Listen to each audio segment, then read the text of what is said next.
황제의 도시 가이사라 빌립보에서 처음으로 제자들에게 예수님께서는 예수님 자신에 대한 평가를 질문하셨습니다. 오늘 본문은 백성들의 기대와는 달리 예수님 자신이 누구신지 처음으로 분명하게 밝히셨습니다. 수많은 기적을 행하는 예수님을 보며 이스라엘 백성들은 정치적, 군사적으로 기대하던 메시아일 것이라는 추측이 난무한 상황이었습니다. 사람들은 천국이 가까이 왔음을 외치며 기적을 일으키는 주님을 보고 가장 최근에 강력한 능력으로 일했던 세례 요한이라고 착각을 했습니다. 또 어떤 사람들은 구약 성경에서 가장 열정적으로 백성들의 타락과 종교적 불이익을 꾸짖었던 엘리야라고 주님을 착각하기도 했습니다. 또한 어떤 사람들은 예루살렘을 향해 눈물 지으시는 주님을 보고 이스라엘 백성을 위해 가장 많은 눈물을 흘렸던 예레미야 선지자라고 보았습니다. 예수님에 대해 여러 가지 의견이 분분함을 들으시고 제자들을 향해 주님께서 질문하셨습니다. 사람들은 나를 선지자로 생각한다면 너희들은, 내 제자인 너희들은 나를 누구라 생각하느냐? 질문을 받은 제자들 중에 베드로가 신속하게 대답을 했습니다. 주는 그리스도시요 살아계신 하나님의 아들이십니다. 베드로의 이 고백은 예수님에 대한 가장 완벽한 고백이 되었습니다.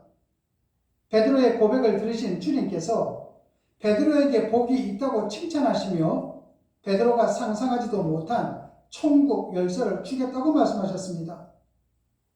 천국 열쇠뿐만이 아니라 베드로를 반석이라고 부르시며 그 반석 위에 교회를 세우시겠다고도 말씀하셨습니다.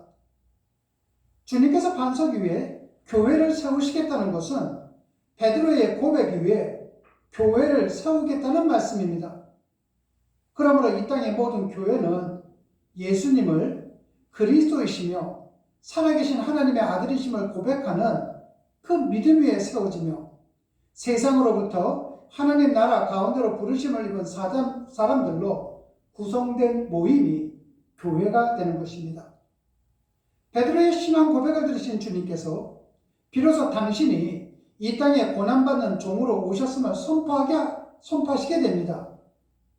예수님의 본심을 듣자 예수님께 신앙 고백을 드렸던 베드로조차 예수님께서 이 땅에 오신 참 목적을 바르게 깨닫지 못하고 예수님을 향해 그렇게 하지 말라고 꾸짖기까지 했습니다. 베드로를 비롯한 제자들은 이때까지 예수님을 바르게 이해하지 못했던 것입니다. 예수님의 부활을 목격하고서야 비로소 예수님의 가르치심을 이해하고 전파할 수 있었던 것입니다.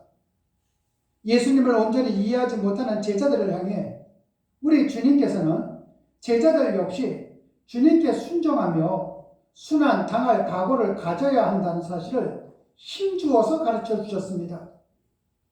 이것이 얼마나 소중한 일인지 가르치시기 위해 세상에서 취할 수 있는 온갖 부와 명예보다 생명이 제일 소중하다는 것을 일깨워 주셨습니다. 그리고 그 생명은 일회적인 생명을 의미하지 않습니다.